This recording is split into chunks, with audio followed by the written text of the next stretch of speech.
Okay, નમસ્કાર દોસ્તો. વધુ એક ભરતી બોર્ડનો વિડીયો લઈને હું તમારી સમક્ષ હાજર થઈ રહ્યો છું. આજે તમને કેટેગરી વાઇઝ હું તમને તમારા પ્રોપર મહેસૂલી તલાટી વર્ગ 3ની એક્ઝામનું એક કટ ઓફ આપવા જઈ રહ્યો છું દોસ્તો. કેટેગરી વાઇઝ શું એ લોકો કઈ રીતના તમને માર્ક્સ આપવા જઈ રહ્યા છે એ બી આજે આપણે ચર્ચા કરીશું. ક્યારે રિઝલ્ટ આવશે અને તમારે તૈયારી ચાલુ કરી દેવી કે નહીં એ હું તમને કોમેન્ટમાં તમે મને એડ કરી દો કે કેટલા માર્ક્સ તમારે થાય છે. હું તમને કોમેન્ટમાં બી જવાબ આપીશ દોસ્તો. તો ચાલો ઝડપથી શરૂઆત કરી દઈએ કે એના પહેલાં એક મહત્ત્વની અપડેટ જે આપણે કોન્સ્ટેબલ તરફથી આવી રહી છે એ કે અત્યારે જે ડીવીનું કાર્યક્રમ ચાલી રહ્યો છે અને આપણા ઘણા બધા સબસ્ક્રાઈબર જે કોન્સ્ટેબલની એક્ઝામમાં ડીવી માટે જઈ રહ્યા છે, તો આજે હું તેમને એક હેલ્પફુલ એક વિડીયો બનાવવા જઈ રહ્યો છું, જેમાં આજે હું તમને એક પ્રોપર માહિતી આપીશ. ઘણા લોકોને 1978નું જે ઇસ્યુ આવી રહ્યો હતો, જેમાં ઘણા લોકોને એવું હતું કે પેઢીનામું નહીં થતું, વાંધો નહીં દોસ્ત, એલસીની જરૂર ખાડી પડે છે. એમાં સીધા વારસદાર યા તો તમારે એલસી ના હોય તો ઉતારા જ લઈને જતા રહેવાનું, કોઈ ઇશ્યુ જ નથી એમાં. ઓકે, અને તમારા ડોક્યુમેન્ટ ટ્રુ કોપી હોવા જરૂરી એવું કશું કોઈ ઇશ્યુ નથી દોસ્તો. પાસપોર્ટ સાઇઝનો ફોટો માંગતા નથી, પણ અગર તમારી સાથે હોય તો લઈ જવો, વાંધો નહીં આવે દોસ્તો. આપણા ડીવી માટે કોઈ ઉમેદવારને પરત હજુ સુધી મોકલેલ નથી. દોડનું અને કોલનું કોલ લેટર પણ હજુ સુધી કોઈ માંગવાની જરૂર પડી નથી, પણ આપ તમારી સાથે લઈ જવું જરૂરી છે દોસ્તો.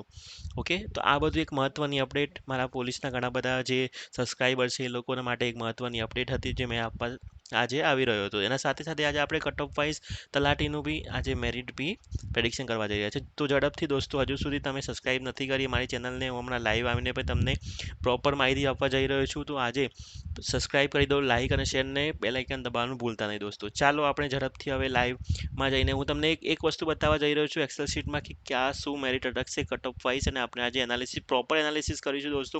અને તમારા કેટલા માર્ક્સ થાય છે તો તમે એમાં એડ કરી દીધું દોસ્તો. ઓકે, તો ચાલો દોસ્તો, તમને મારી સ્ક્રીન દેખાઈ રહી હશે. તો અહીંયા મેં અહીંયા એક પ્રોપર પ્રેડિક્શન કરી રહ્યો છું, જ્યાં તમે અહીંયા જોઈ શકો છો કે જનરલ મેલના માર્ક્સ મેં અહીંયા લખેલા છે કે કેટલા જઈ શકે છે. અને આમાં એક મેં મહત્ત્વની પ્રેડિક્શન એ બી કરી છે કે આ એક જગ્યાઓ છે 604 કે કેટલી જગ્યાઓ એ લોકોને સિલેક્ટ કરવાની છે. ઓકે, ફાઇનલ રિઝલ્ટ પછી. તો જનરલ મેલમાં તમને ખબર છે 604 જગ્યાઓ છે, અને કટ ઓફ મારા અંદાજે 122થી લઈને 128 સુધી બી જઈ શકે છે દોસ્તો. હવે આમાં છે ને +5 ± બી રહી શકે છે, પણ કટ ઓફ ઈડબ્લ્યુએસ મેલની બી હું વાત કરી દઉં તો 163 જગ્યાઓ માટે 118થી લઈને ઓકે સોરી, અહીંયા ભૂલ થઈ છે મારી દોસ્તો, 122 આવશે દોસ્તો. તો 122 સુધીનું કટ ઓફ રહી શકે છે દોસ્તો. હવે એસસીબીસીનું મેઇન રહેશે દોસ્તો. એસસીબીસીમાં કેવું છે કે લગભગ 400 જગ્યાઓ છે, અને એના હું તમને એ બી કહી દઉં કે જીપીએસસીમાં ઘણીવાર એસસીબીસીનું હવે તમને બી ખબર સેમ રહેતું હોય છે, પણ અહીંયા ક્લાસ 3માં થોડું ઉપર નીચે હોય જ છે. તો હું તમને એટલું પ્રેડિક્શન કહી શકું છું કે એસસીબીસીનું 120ની આસપાસ તમે ગણીને ચાલી શકો છો. તમારા માર્ક્સ અગર 118ની ઉપર થઈ રહ્યા છે દોસ્તો, તો તમારે કશું જોવાની જરૂર નથી. હું તમને એક લાસ્ટ બી કહી રહ્યો છું કે તમારે તૈયારી ચાલુ કરી દેવી જોઈએ. બહુ ઓછા દિવસ છે દોસ્ત, 115 118 માર્ક્સ થઈ રહ્યા છે, તૈયારી ચાલુ કરી દો દોસ્તો. અને 110 વાળાને બી હું કહું છું તમારો બી ચાન્સ ખરો છે દોસ્તો. હવે એસસી એસટીનું બી તમને ખબર છે કે 110ની 115 વચ્ચે રહેશે. આ એક પ્રોપર મારા તરફથી એક રેવન્યુ તલાટીનું પ્રેડિક્શન હતું દોસ્તો.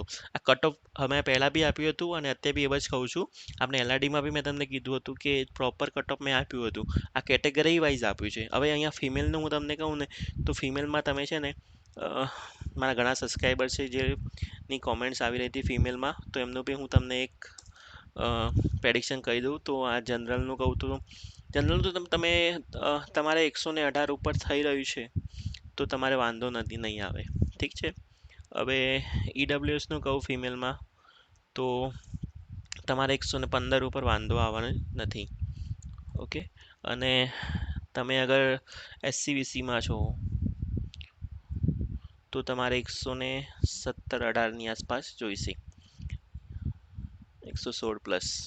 ઓકે, અને એસસી એસટીનું હું અહીંયા લખી રહ્યો છું. તો એસસી એસટીનું ફિમેલનું હું તમને કહું ને તો 110ની આસપાસ અંદાજ લગાવી દઈએ. ઓકે, આ બંનેનું કહું છું ભેગું, એસસી એસટીનું. બાકી એસટીનું થોડું નીચું બી જઈ શકે છે. ચલો અહીંયા હું થોડું નીચે લખી દઉં. ઓકે, એસટીનું દોસ્તો હું તમને કહું ને તો 107 100 અરાઉન્ડ જઈ શકે છે ફિમેલનું થોડું નીચું રહી શકે છે એસસી એસટીમાં. તો આ તો મારા તરફથી એક પ્રોપર એનાલિસિસ દોસ્તો. કટ ઓફ તમારે કેટલા માર્ક્સ થાય છે કોમેન્ટ્સમાં લખો, લાઈક કરો, શેર કરો તમારા મિત્રો જોડે. અને ફાઇનલ આન્સર કી પછી બી આપણે અહીંયા હું લાઈવ આવીશ અને તમને પ્રોપર આપણા આ જ વિડીયો સાથે હું તમને કહીશ કે મેં આ કટ ઓફ આપ્યું હતું, તમારા કેટલા માર્ક્સ થાય છે દોસ્તો. ધન્યવાદ દોસ્તો. અને આવો જ વિડીયો જોવા માટે સબ લાઈક કરવાનું, શેર કરવાનું, સબસ્ક્રાઈબ કરવાનું ભૂલશો નહીં એમબીએ વાળા ચેનલને. નમસ્કાર, થેન્ક યુ.